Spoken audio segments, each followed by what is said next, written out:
Bismillahirrahmanirrahim. Assalamu alaikum students. I hope you will be fine. Today the topic of our lecture is Class 10th Maths National Book Foundation Miscellaneous Exercise 12.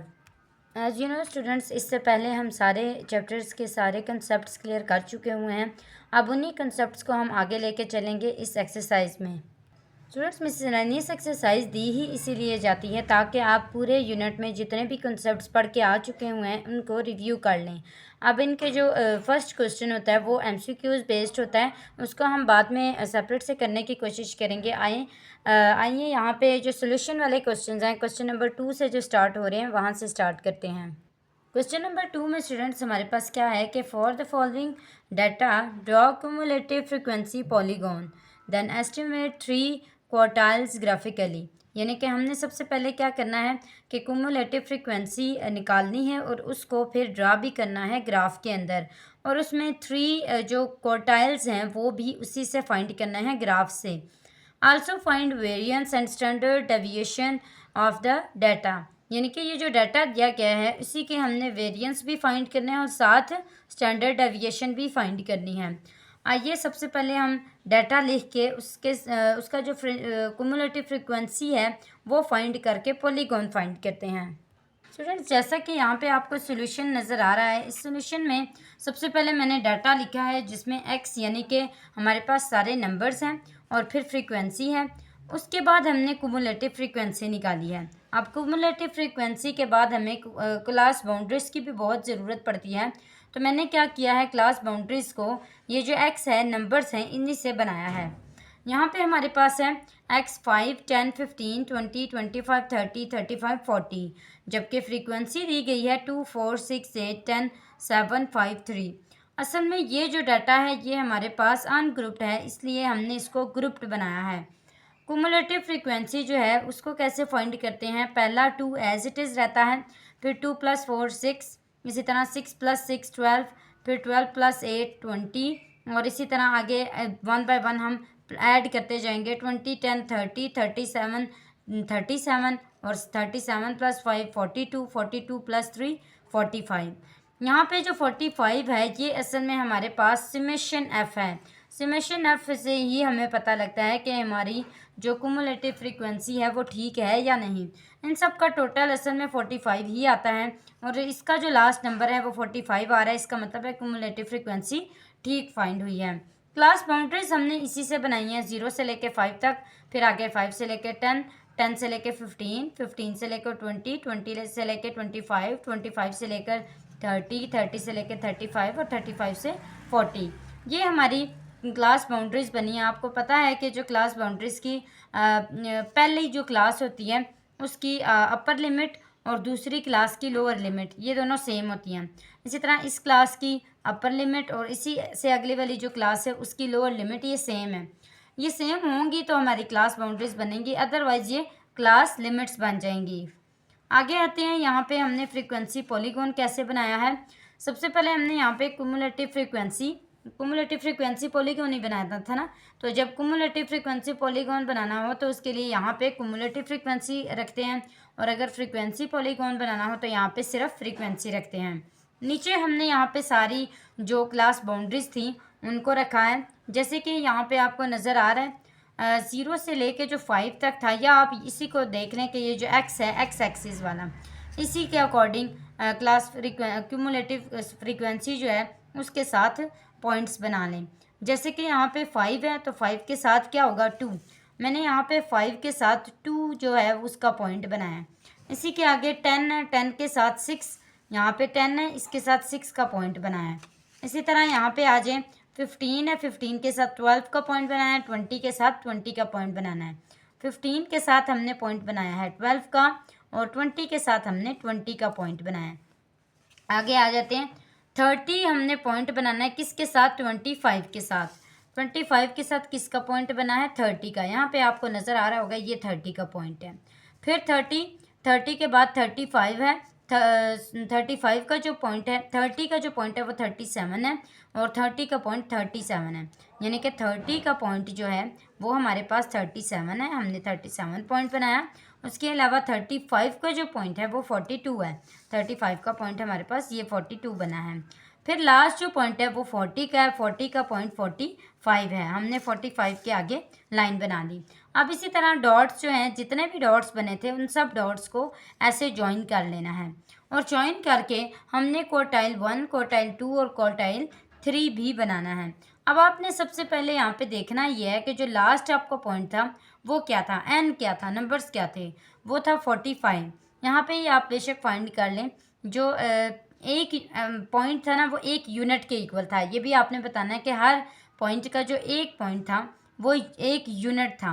इसी तरह Y axis पे जो एक point था वो भी एक unit के इक्वल था। इसीलिए हमने यहाँ पे फार्मूला यूज़ किया n+1 डिवाइडेड बाय 4। ये है हमारे पास मीडियन का फार्मूला, और इसी से हमने सारे क्वार्टाइल्स फाइंड किए हैं। n+1 डिवाइड बाय, आपको पता है ना कि जो मीडियन का फार्मूला होता है वही असल में क्वार्टाइल के लिए यूज़ होता है, लेकिन जो क्वार्टाइल होता है उसमें 4 यूज़ होते हैं, जबकि मीडियन में 2 यूज़ होता है। जैसे यहाँ पे मैंने 4 का यूज़ किया, n+1 डिवाइड बाय 4 है ना, जब मीडियन का फार्मूला होता है तो यहाँ पे 2 यूज़ होता है। और अगर इसी तरह क्वार्टाइल 2 हो तो फिर 2 इसके साथ लग जाता है, अगर क्वार्टाइल 3 हो तो फिर इसके साथ यहाँ पे 3 लग जाता है। अभी यहाँ पे फर्स्ट क्वार्टाइल है तो यहाँ पे 1 लगा है। 1 को डालने की ज़रूरत नहीं होती, क्योंकि जहाँ पे कुछ नहीं होता वहाँ पे 1 ही होता है। एन हमारे पास 45 है, +1 डिवाइडेड बाय 4। इसका आंसर जो आया वो है 11.50, जो कि अगर हम एस्टीमेट लगाएं तो वो 14.5 के इक्वल हो सकता है। और इसीलिए अच्छा, हमने ये 14.5 इसलिए यहाँ पे रखा है क्योंकि जो हमारे पॉइंट्स थे वो 15 थे, ऐसी तरह 15, इससे पीछे जो 0.5 होता है वो किधर आ सकता है, वो 14.5 की तरफ आ सकता है। आगे आ जाते हैं, यहाँ पे देखें, जैसे मैंने अभी आपको बताया सेकंड क्वार्टाइल फाइंड करना होगा तो यहाँ पे हम 2 लिखेंगे, और अगर थर्ड फाइंड करना होगा तो यहाँ पे 3 लिखेंगे। बाकी एज इट इज़ होगा।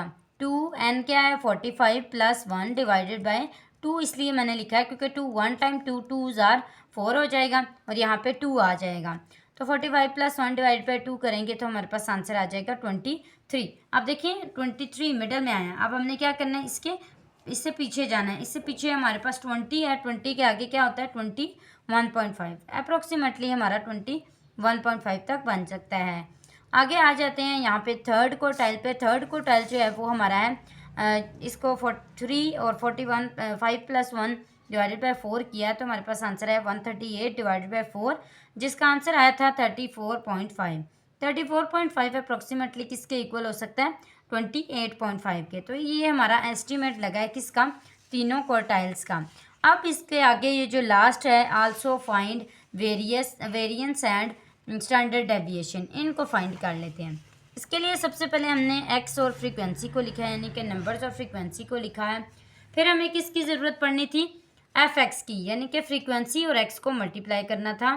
फिर उसके बाद हमने एक्स का स्क्वायर लेना था, जो भी यहाँ पे एक्स है उनका स्क्वायर लेंगे, और फिर उसी एक्स स्क्वायर को मल्टीप्लाई करेंगे फ्रीक्वेंसी के साथ। ये हमने सारा कुछ, ये सारा प्रोसेस इसलिए चलाना है क्योंकि ये जो फार्मूला है स्टैंडर्ड डेविएशन और वेरिएंस का, ये दोनों यहाँ पे फार्मूले के अकॉर्डिंग यही आता है। जब हमारे पास वो होता है स्टैंडर्ड डेविएशन होता है तो उस पर हम स्क्वायर रूट लगाते हैं, जबकि वेरिएंस में स्क्वायर रूट नहीं आता। आते हैं यहाँ पे, हमारे पास यहाँ पे क्या है जी, एक्स है और फ्रीक्वेंसी है। हमने सबसे पहले एफ और एक्स को मल्टीप्लाई किया, 5 2 time 10, 10 4 time 40, 15 6 time 90, 28 time 160, 25 10 time 250, 30 7 time 210, 35 5 time 175, 40 multiply by 3 equal to 120। अब इन सब का हमने सम ले लिया है। ये इसका सम हमें पहले से ही पता था कि 45 है, हमने एज इट इज़ लिख लिया। इनका हमने सम निकाला तो 1055 आ गया। अब एक्स स्क्वायर लेते हैं। एक्स स्क्वायर कैसे लेंगे, 5 का स्क्वायर 25, 10 का स्क्वायर 100, 15 का स्क्वायर 225, 20 का स्क्वायर 400, 25 का स्क्वायर 625, 30 का स्क्वायर 900, 35 का स्क्वायर 1225, 40 का स्क्वायर 1600। इनको सबको प्लस नहीं करना क्योंकि हमने अभी इन दोनों को मल्टीप्लाई करके यहाँ पे प्लस करके सम निकालना है इनका। 210 टाइम यहाँ पे देखें ये, और इन दोनों को करना है 25 2 time 50, 400 time 400, 6 2 25 time 1350, 8 400 time 3200, 10 625 time 6250, और 10 यहाँ पे 8 432 हो गया, 10 625 6250 हो गया, 7 900 6300 हो गया, 5 मल्टीप्लाई बाय 1225 इक्वल टू 6125 और 3 मल्टीप्लाई बाय 1600 इक्वल टू 4800। इन सब का सम लिया तो हमारे पास 28,475 आ गया। अब यहाँ पे हमने फाइंड किया है वेरिएंस को। वेरिएंस के फॉर्मूले में स्क्वायर रूट नहीं आता, बाकी सब कुछ एज इट इज़ होता है स्टैंडर्ड डेविएशन के फॉर्मूले के। यहाँ पे हमने फार्मूला लिखा समेशन एफ एक्स का square divided by summation F minus summation F X divided by summation F का whole square. Summation F X square का जो हमारे पास सम आया था वो क्या आया था, यहाँ पे आप देख लें 28475, क्या यही लिखा हुआ है। डिवाइडेड बाय समेशन एफ हमें पहले से ही पता था 45 है।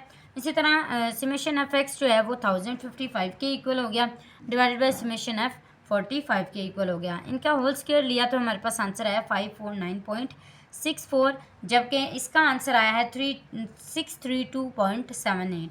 इन दोनों को आपस में माइनस किया तो 83.14 आ गया।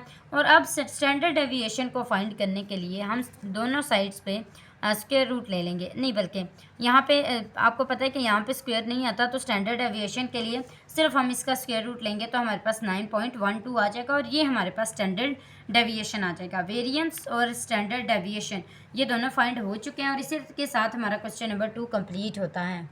क्वेश्चन नंबर 3 को रीड आउट कर लेते हैं कि Atika wants to examine the relationship between the time of exercise of patients and their blood pressure.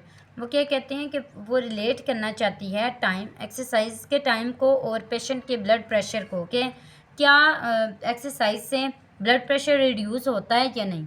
Show the data by box and whisker plots. ये यहाँ पे जो प्लॉट्स बनाए हुए हैं या फिर बॉक्स बनाए हुए हैं उनमें सारा कुछ मैंशनड है कि टाइम जो है वो 0 है, मिनिमम मैक्सिमम फर्स्ट क्वार्टाइल पे 15 है, मीडियन इसका 30 है, यानी कि डिवाइड बाय 2 जो जैसे मैंने अभी आपको पिछले क्वेश्चन में बताया।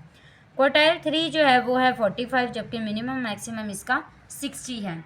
अब यहाँ पे ब्लड प्रेशर जो है वो इन मिनिमम और मैक्सिमम सब के अकॉर्डिंग दे दिया गया है। मैंने यहाँ पे सारी चीज़ों को लिखा भी है और ये जो ए बी सी पार्ट्स हैं इनको पहले पढ़ लेते हैं। इनको फाइंड भी किया है कि find I Q R of both data sets. आपको पता है कि इंटर क्वार्टाइल रिलेशन का क्या फॉर्मूला होता है, Q3 minus Q1 and what is type of को रिलेशन, इनका रिलेशन किस तरह का है। What conclusion can be drawn from this, हम क्या कंक्लूजन इससे निकाल सकते हैं। यहाँ पे आप देख सकते हैं क्वेश्चन नंबर 3 सॉल्व है कि 0, 15, 30, 45, 60। इसी तरह ही था ना, आपको मैं एक दफ़ा दिखा भी देती हूँ कि बुक में ऐसे ही दिया हुआ है। ये देखें आप 0, 15, 30, 45 और 60। अब देखें यहाँ पे मैंने इसको ये फर्स्ट वाला बनाया है और ये सेकंड वाला बनाया है। नीचे वाला ब्लड प्रेशर का है और ऊपर वाला टाइम का है, ठीक है। जैसे यहाँ पे देखें आपको नज़र आ रहा होगा 140 divide by 90, 130 divide by 85, 120 divide by 80, 120 divide by 75, 115 divide by 70। इन सारी चीज़ों को मैंने नीचे लिखा है ब्लड प्रेशर में। ये ब्लड प्रेशर वाला है, ठीक है, ये टाइम वाला है। अब इसमें मिनिमम और मैक्सिमम जो था वो था 0 पहला वाला, और उससे अगला जो फर्स्ट क्वार्टाइल दिया हुआ था वो 15 था और लास्ट पे जो था वो 60 दिया हुआ था। अब इन सारे नंबर्स के अकॉर्डिंग मैंने ये फर्स्ट क्वार्टाइल, ये सेकंड और ये थर्ड क्वार्टाइल मेंशन किया है। इसी तरह यहाँ पे आ जाए ये ब्लड प्रेशर वाला है, इसमें ये फर्स्ट है, ये सेकंड है और ये थर्ड क्वार्टाइल है। अब जो इंटर क्वार्टाइल रिलेशन है इसको फाइंड करें। ये टाइम वाला है, ये ब्लड प्रेशर वाला है। फाइंड करने के लिए हम क्या करते हैं, Q3 माइनस Q1 करते हैं। यही फार्मूला होता है ना, Q3 माइनस Q1 यानी कि 45 माइनस 15 करेंगे तो हमारे पास 30 आ जाएगा। इसी तरह 130 divided by 85 minus 120 divided by 75, ये Q3 है, ये माइनस Q1 हो गया। अब इन दोनों का या एलसीएम ले लें या आपस में 130 को माइनस कर दें 120 के साथ और 85 को माइनस कर दें 75 के साथ, तो जो आंसर आएगा वो यहाँ पे लिख लें। 10 डिवाइडेड बाई 10 आ जाएगा, यानी कि 1 आंसर आ जाएगा। इनका जो कोर रिलेशन है वो कौन सा है, नेगेटिव कोर रिलेशन है। ऐसा क्यों है, क्योंकि जब एक चीज़ बढ़ने से दूसरी चीज़ घट रही है, यानी कि एक चीज़ इंक्रीज़ होने से दूसरी चीज़ डिक्रीज़ हो रही है या एक चीज़ डिक्रीज़ होने से दूसरी चीज़ इंक्रीज़ हो रही है, तो ये नेगेटिव कोर रिलेशन बनता है। अगर पॉजिटिव बन रहा हो तो वो इस तरह हो सकता है कि एक चीज़ बढ़ने से दूसरी चीज़ भी बढ़ रही है। बात समझ आ गई। तो ये जो रिलेशन है ये नेगेटिव इसलिए है क्योंकि जैसे जैसे जो हमारा टाइम है एक्सरसाइज का वो बढ़ता जा रहा है वैसे वैसे बीपी कम होता जा रहा है। और अगर जैसे जैसे जो एक्सरसाइज का टाइम होगा वो कम होगा तो फिर बीपी बढ़ जाएगा। तो ये दोनों जो रिलेशन है ये बनाते हैं negative relation. With more exercise, ये इसका लास्ट कंक्लूजन है कि ज़्यादा एक्सरसाइज करने से the BP is reduced, BP क्या हो जाता है, कम हो जाता है। जैसे जैसे आप एक्सरसाइज ज़्यादा करेंगे वैसे वैसे रिड्यूस होता जाएगा बीपी। तो यहाँ तक जो हमारा क्वेश्चन नंबर 3 है वो भी कंप्लीट हो चुका है। मुझे उम्मीद है आपको ये भी समझ आ गया होगा। क्वेश्चन नंबर 4 की तरफ आते हैं। क्वेश्चन नंबर 4 काफ़ी सिंपल सा है कि a sports coach wants to analyse, एक स्पोर्ट्स की कोच है वो एनालाइज करना चाहती है कि the time of performance of athletes in an event, कि जो एक एथलीट्स की परफॉर्मेंस है, इवेंट है, उसके अंदर एथलीट्स की जो परफॉर्मेंस है वो बहुत ज़्यादा टाइम्ड है, यानी कि वो टाइम से परफॉर्मेंस कर रहे हैं। Draw the box and whisker, आपने बॉक्स बनाना है जिस तरह ये वाला इन्होंने हमें बना के दिया था ना, और हमने वहाँ पे बनाया था, इस तरह का बनाना है। To show a median time of 20 seconds, उसका जो मीडियन होगा वो 20 सेकेंड, यानी कि जो क्वार्टाइल 2 होगा वो क्या होगा, 20 होगा। क्वार्टाइल 1 10 होगा, जबकि क्वार्टाइल 3 जो होगा वो 30 होगा। Find what percentage of athletes could perform in first 10 seconds, आपने ये बताना है कि कितनी परसेंटेज से वो पहली जो परफॉर्मेंस है 10 सेकेंड की वो कर सकेंगे। और also find inter quartile relation, यानी कि Q3 को हमने माइनस करना है Q1 के साथ। यहाँ पे आपको नज़र आ रहा होगा कि हमने किस तरह इसके जो विस्कर प्लॉट है वो बनाया है। यहाँ पे 0 है और ये 10 है, ये फर्स्ट क्वार्टाइल है, ये 20 है, ये दूसरा क्वार्टाइल है, ये 30 है, ये तीसरा क्वार्टाइल है। अब हमने इंटर क्वार्टाइल रिलेशन को फाइंड करने के लिए यहाँ पे सबसे पहले Q3 को माइनस किया Q1 के साथ। Q3 हमारे पास क्या था, 30 था, जबकि Q1 क्या था, 10 था। Q3 को माइनस किया Q1 के साथ, हमारे पास आंसर क्या आ गया, 20 सेकेंड्स। इसका मतलब है कि इसका जो इंटर क्वार्टाइल रिलेशन है वो कितना आया है, 20 सेकेंड्स आया है।